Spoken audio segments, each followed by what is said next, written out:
Kairo stands in the background of the past from a portal that he opened trying to remember his past with his rival. This is the rival's storyline. This is about Auren's storyline going back in time. Also, this is tied into Kairo, as well how these two came across each other as enemy friends. Imagine a city of glass and steel, where neon bleeds across wet streets and sirens are the only lullaby. This isn't a place for children. But in the heart of this cold, clean metropolis, inside a sterile research facility, a child stands alone. He's 10 years old with yellow hair and a plain white t-shirt. His name is Auren. He doesn't cry, he doesn't speak. Behind a one-way mirror, scientists watch his every move, their voices low and measured, no emotional spikes. Perfect synchronization, on their screens, data streams in flawless, unbroken lines. This perfection was born from tragedy. Flashes of memory haunt the silence. Auren, sitting perfectly still as the very fabric of the room bends around him. A solid metal cube, folding itself into a neat, intricate shape at his gentle touch. Then, the chaos. Other children, their faces twisted in terror, as uncontrolled power surges spiral wildly through the air. Alarms blare, red lights strobe, and deafening silence. In the aftermath, Auren looks at the row of empty beds where his friends used to sleep. He is the only one left. He learned a terrible lesson that day. Emotion is a trigger, and the consequences are absolute. Later that night, a woman with kind, weary eyes enters his room. Dr. Elias. She kneels before him, her voice soft. "You know why you're different, don't you?" Auren just shakes his head. She hesitates, then chooses the truth. "Because when the power came, you didn't panic." Auren looks down at his small hands, the source of this immense, terrifying gift. "If I panic," he whispers, his voice barely audible, "people disappear." Dr. Elias freezes, the weight of his words hanging in the silent room. She understood that. He wasn't just a subject. He was a child carrying a burden no one should ever have to bear. The proof of his words came not long after. During a training drill, another child lost control. The air itself seemed to tear apart, a vortex of raw, untamed energy erupting in the courtyard.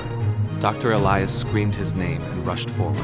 A desperate attempt to shield him, to do something, anything, but she was too late. A massive shockwave threw Auren backward. When the dust and blinding light finally settled, he was alone. The facility around him was perfectly intact, untouched by the cataclysm that had just occurred. But everyone else, Dr. Elias, the other children, the guards, they were gone. Vanished without a trace.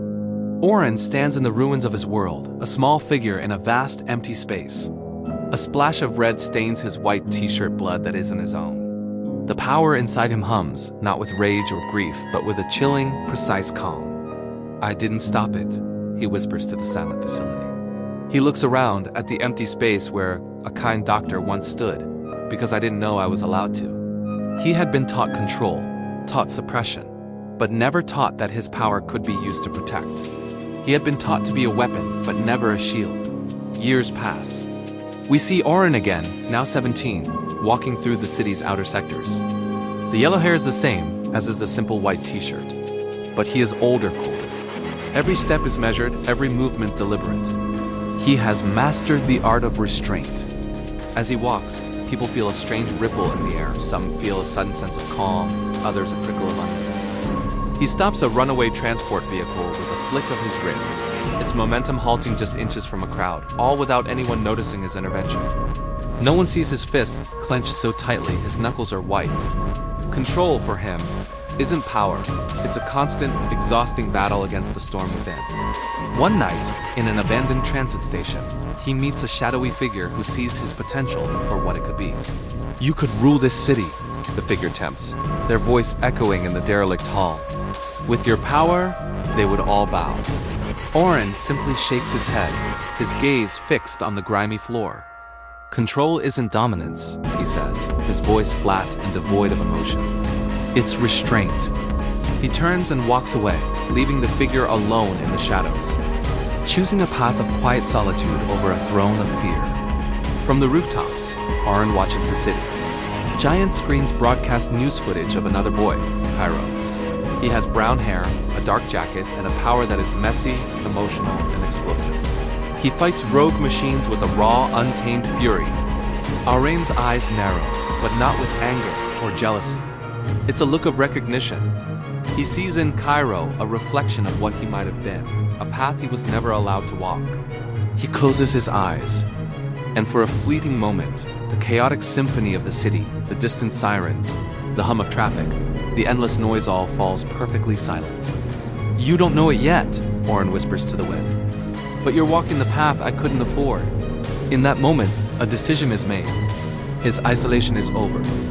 Later, Kairo is locked in a desperate battle with an advanced robotic unit. He's powerful, but his attacks are wild, his energy unstable. He's on the verge of being overwhelmed. Then, silently, another force enters the fray. A subtle shift in gravity, a precise redirection of energy. Auren intervenes not with a grand display, but with quiet, perfect control, reinforcing Kairo's raw power with his own focused restraint. Together, they neutralize the threat. For the first time in years, Auren lets someone else share the weight of the world on his shoulders. After the fight, on a quiet rooftop overlooking the glittering city, Kairo catches his breath. "You didn't have to help," he says, glancing at the silent boy beside him. Auren doesn't look at him. "Kairo!" His gaze is fixed on the sprawling metropolis below.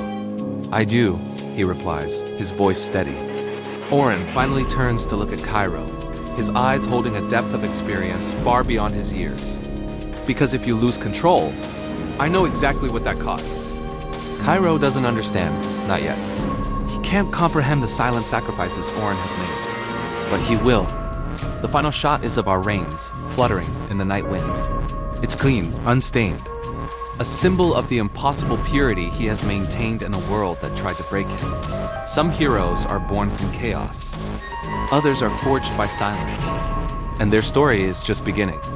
Thank you so much for watching Auren's background. This is how he showed up with Kairo. Until the next time we see Auren's story take in this next scene with Kairo and the portal.